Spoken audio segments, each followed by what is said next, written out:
Kamuya, CEO, International Renaissance Center, an international best-selling author, a speaker, and a coach. Welcome. Today I want to look at the lessons I learned from working from home. If you're planning to work from home, what are the expectations? What should you look out for? What should you prepare yourself? Or what should you look for? And how do you go about it? Because I think one of the comments that I had, she asked, I need a job. I have been following your wonderful contributions.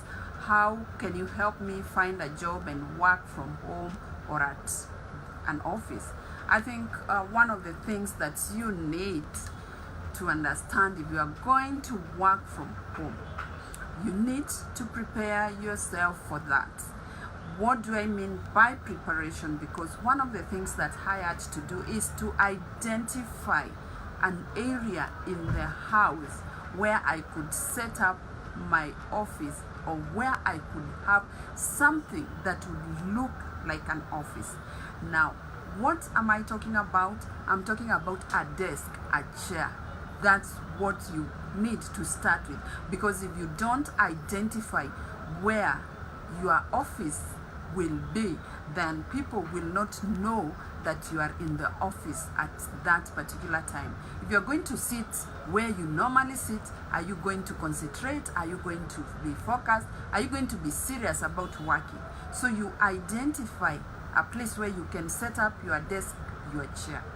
That is very key, because when you identify, when you set up that, and that is the first thing that you need to do, you'll be able to notice there's a difference, and there's a difference in your mind when you sit there and you start operating. Because when you sit there, it means it's time for business. So you need an area. Set an area and determine, this is where I'll be working from. If you set up that area, you're going to find yourself getting busy and getting serious. So number one is to find an area. Going back to the photo again, I want you to notice there is a place where I set up, and you will notice with this space, I had a space for my chair, I had a space for my printer, my screen, I had a telefax, I had the internet connected, and you can see my diary is there. So ideally, do you have a desk and a chair to start with? You might not have the laptop, you might not have the computer, but do you have a desk where you can sit? You have, I'm sure, and you can get a diary. If you can't, you can get a notebook where you can write what you will be doing.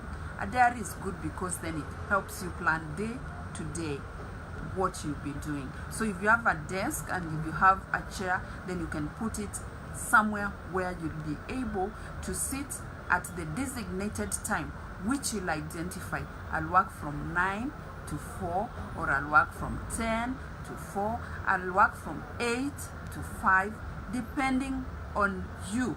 You determine the time, which is also very important, because if you are going to have to work from home, you've got to have some kind of discipline in terms of the things that you'll do and not do, because you want to operate as if you are in the office, and that will be your office setup. So you need time, and you need to set that time. So when you wake up, when you're sitting there, you are actually on the office. What else did I learn? Because I learned many things. I might not be able to cover everything, but I'll give you a short summary of how my day would look like, and what I would do during that time. What else did I learn? One of the other things that I learned how to communicate over technology. And what do I mean by this? Because technology is here. It's not only about calling on the phone, because that might be very, very expensive for you. So it means you need internet connection, and if you have good internet connection, right now we are living in times when there's too many applications that you can use for communication, for conferences, for so many things. What do you, or what application are you able to use? At that time, we used to have something called Skype. So I knew how to work with Skype, and Skype allowed me to have a video call to the person that I needed to speak to. It was easier and it was cheaper, and we could be able to communicate and share information. So if you don't know how to use Skype, please go Google, download, or read about Skype and get to know about it, because it's still working even today. There are people I work with online using Skype, because I still work a lot with a lot of people around the world using Skype. In fact, I think one of my training last year we did via Skype. So you can use Skype. Currently with Google, if you're using Gmail, they have introduced something called Google Hangouts. So you can also check out on your email, on the left hand side you will find Google Hangout. It also allows you to do a video call, and you can use that too to share screens. You don't know what sharing screens means? Then go find out what does Google Hangouts do, and I'll be able to get somebody in the coming days to share more, to show you how to use some of these applications, because you are going to need them. And currently we also have something called Zoom. So if you are not using Google Hangout Skype, you can go Google out and see whether you can download Zoom. With Zoom, it's got many features. They have the free, like if it's your first time to use, you can just go download Zoom application and find out how do you use Zoom. Currently, I'm using Zoom for most of my meetings. I'm able to share the screen. We are able to talk about what I'm doing, which means I can, if I was on Zoom right now, which is now able to work with Facebook, I would be able to share my screen with you, and you can see what I am doing if I was demonstrating a report, a presentation, or any work that needed to be done.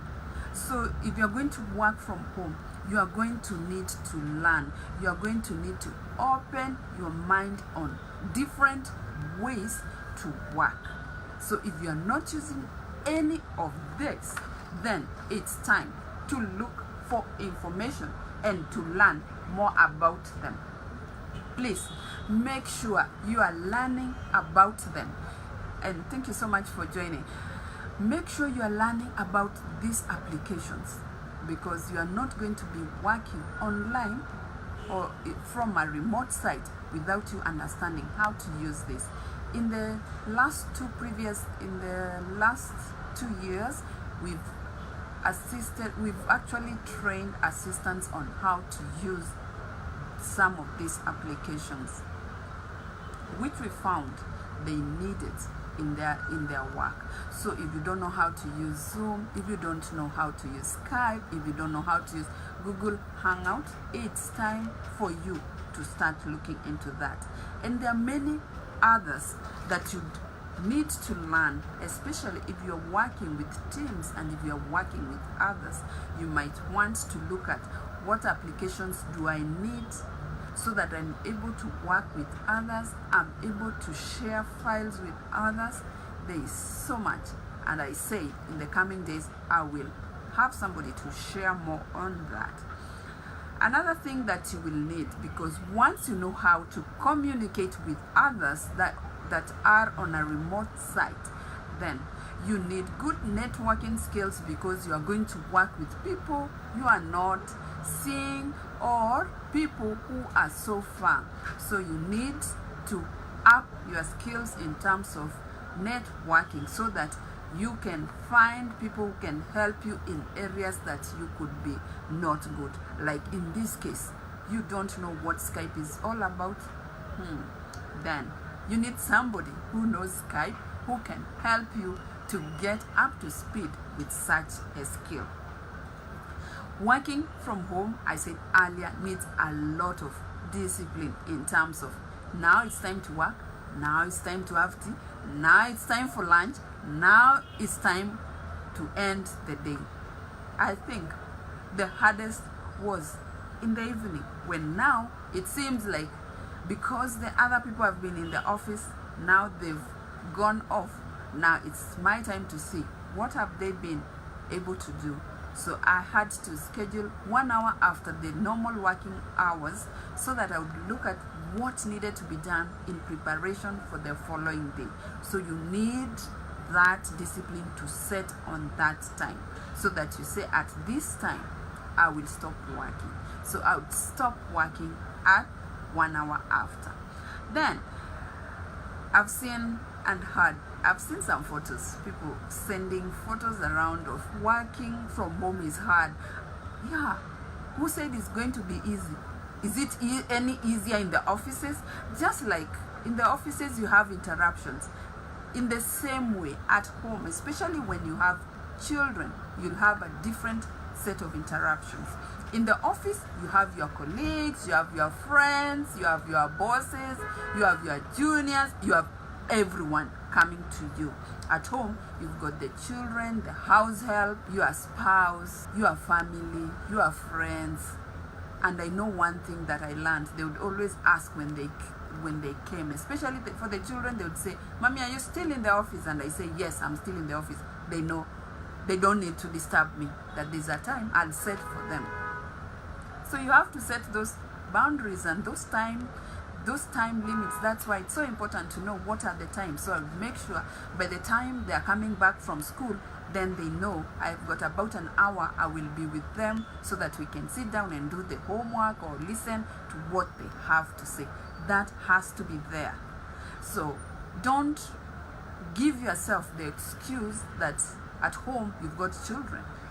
Even in the office, you've got your colleagues, your friends, and name it. They still come and distract you. So it's up to you to have some discipline. So I was having my children, I was having my friends, they were coming. There's a time I was breastfeeding and I had to say, okay, when the baby cries, I have to stop and go. So I want you to think in line with the same distractions you have in the office. How do you manage those distractions? How do you manage to move from one thing to another without saying, this is the excuse why I'm not doing this?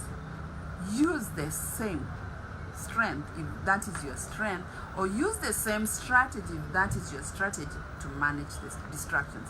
They will be there and you cannot dismiss any of those things because you need them in your life.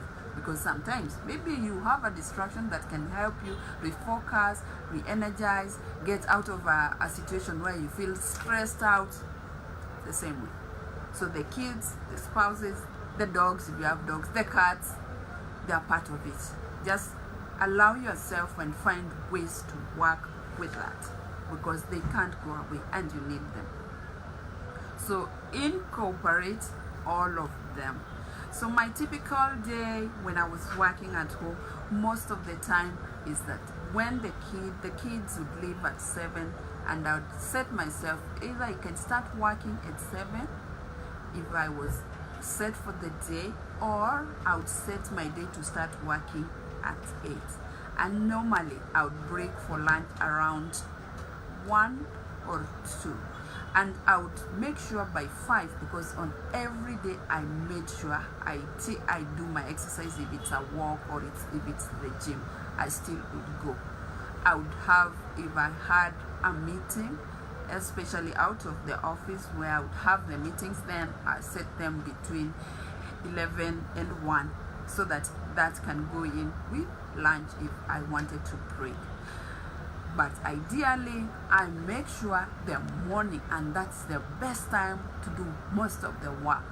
I would have my morning at the office. It was the best productive time. You can have your own schedule that works for you. You can also work with day to day, because some people would set aside days and say, Tuesday is my meeting day, and then you have Tuesday as your meeting day. Or you can say, Wednesday is my meeting day, or Wednesday is the day I don't work at all, or Wednesday is the day I work on reports. It's up to you. What works for you might not work for me, because now I discover as I work in the offices, I try to schedule my day like morning I want to do, but you can get in the morning and find something that came up that you didn't anticipate, and you've got to handle it if it is very, very urgent. So it's up to you to plan your day.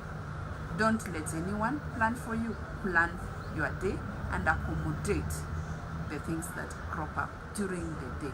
That is what is called managing your time, and ensuring that everybody around you understand you are in the office. With time, it will not happen immediately. With time, they will understand you are in the office, and they will ask, are you in the office? Can you see me? Do you have some time? And then you can decide whether you'll see them. They'll even come and see you in the office. That happened so many times. They would come and say, oh, you are busy, you are concentrating, you're in the office. I say, yes, I'm in the office. I need to finish this by 2 o'clock, or in the next 30 minutes. Can you give me a few minutes? And they would wait, even if it was at home. So it is you to actually show them how it will work, and you will discover, they will learn. In fact, with my kids, they know. Even when I'm home, if I sit on the desk, because I still have an office set up at home, they know it is time for mommy to work. We cannot disturb, and they know it's time to work. But that doesn't mean that I will ignore them. I'll have time for them. Now, you are asking me if somebody was asking me, now if we don't work in the office, how else can we work away from like a desk? You have your phone, yeah? You are having one of the most powerful gadgets of our time, your phone. It could be a smartphone. This thing, it is well loaded with a lot of things that you can do. You could say, I don't have a laptop, I don't have a desktop, I don't have a tablet, but still, you've got a gadget that can help you. Okay? So if you've got this gadget, are you going to use it? Because still, it has everything that you need that you can use. If it is researching, you can still do research. If it's getting into your emails, you can still get to your emails. If it is, let me see. I think, in fact, with your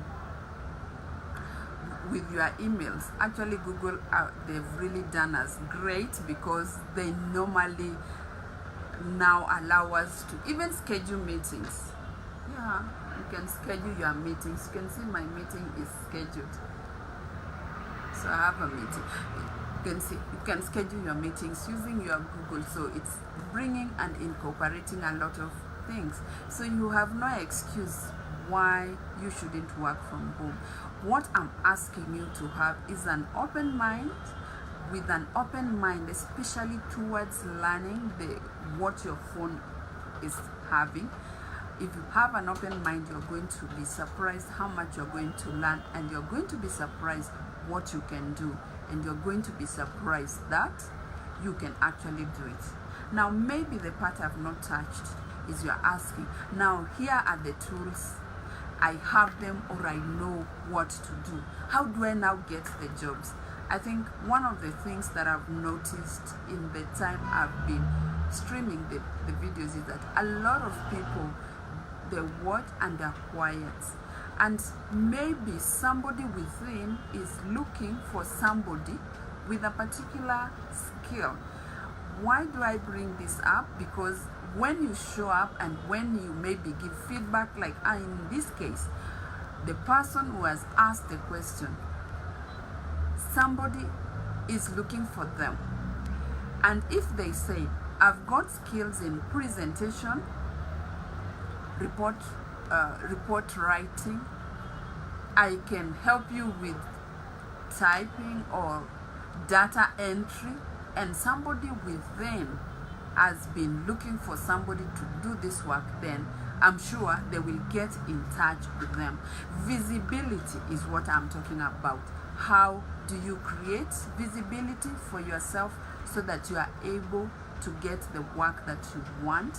It is by ensuring you talk about the skill that you have. In this case, I don't know what skill you have. You know better what skill you have, and someone could be looking for it. And in any case, there are so many that are posted online on various locations on websites where you can get opportunities to work. If you're a graphic designer, if you're a report writer, if you're a data entry, if you know how to do the research, there are so many people looking for people to do this work. And it's interesting that right now they are looking and sourcing for these people from our continent, Africa. So use that phone, okay, your smartphone, Google and find out. You know your skills better. Present yourself. If you don't present yourself, nobody knows. That is it. That is why it is so important for you to show up.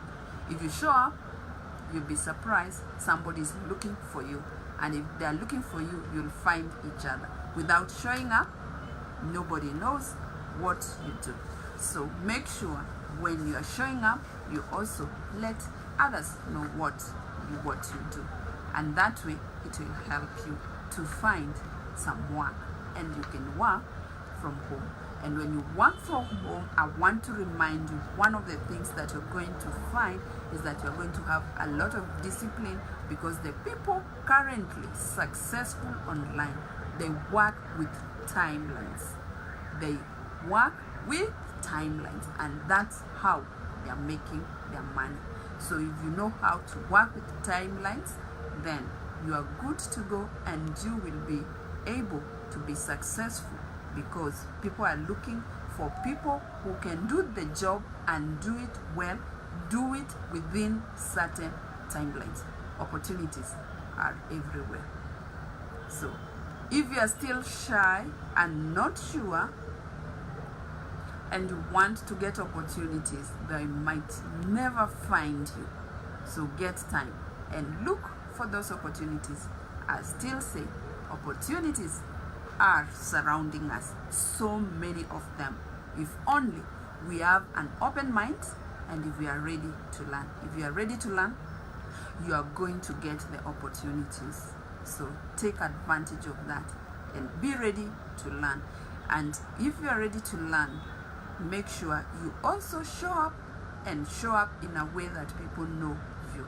So now you are paying attention, and now you know it's your time to be the person you are meant to be. We are going on a journey that you're going to enjoy. So if that is you, and you feel you are ready, then I'm sure the opportunities will open up for you. If you are still wondering, and if you are still not sure, if you are still shy, I'm telling you, nobody is gonna play your part. You've got to play your part. Thank you so much for joining me. I hope that I have prepared you psychologically, so that as you go on this lockdown, quarantine, isolation, whatever name you are using, where you are, you feel it is another time for you to take a new direction for your life. And for you, this opportunity is there for you to reflect, to rethink, to strategize. If the opportunities ahead of you, you've fully taken advantage of them. If you have not, what you can start thinking about. I believe in you, and I know one thing: if you are visible, they will find you. And with that said, I want to say thank you so much for joining me. Those who've joined me, I hope you've learned. I hope that you're taking the next steps forward. I look forward to talking to you. If you've got comments, questions, feel free. And if you want to share. Please feel free to share. Make your comments below, and I'll see you next time. Until then, goodbye, and start thinking. What will you do today to get ready to work from home?